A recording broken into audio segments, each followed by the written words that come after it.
Imagine maintenant que toi, tu sois invité chez quelqu'un. Tu arrives chez cette personne, elle t'a invité, elle t'a attendu, peut-être même qu'elle t'a dit que ta venue comptait beaucoup pour elle.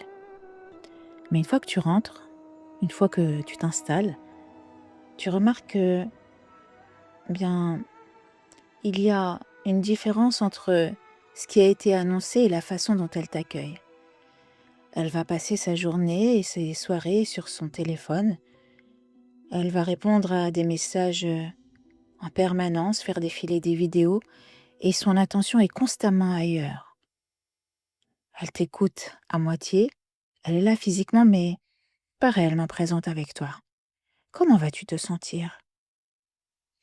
Tu ne diras peut-être rien par politesse, mais intérieurement, tu comprendras quelque chose. Elle m'a dit vouloir m'accueillir, mais elle ne m'a pas accueilli comme il se doit.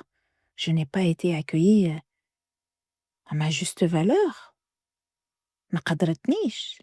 Ma présence n'a pas changé son comportement, elle ne s'est pas rendue disponible pour moi.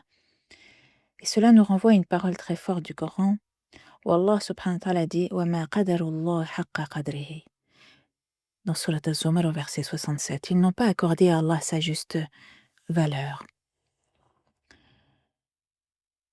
Puis Allah rappelle sa grandeur dans la suite du verset, que la terre entière sera dans sa main au jour de la résurrection, que les cieux seront pliés dans sa droite, comme pour nous dire que le problème n'est pas le manque de signes, mais notre difficulté à mesurer réellement la valeur de ce qui nous est donné. Accorder à Allah sa juste valeur, en réalité, est-ce que c'est possible? Vraiment, bien sûr que non. Mais ce qu'il faut nous rappeler, c'est que ce n'est pas seulement croire en lui, c'est ajuster notre temps, notre présence et notre vie à ce qu'il nous envoie dans nos vies. Et Ramadan fait partie de ce qu'Allah nous envoie une fois par an, cet invité mensuel.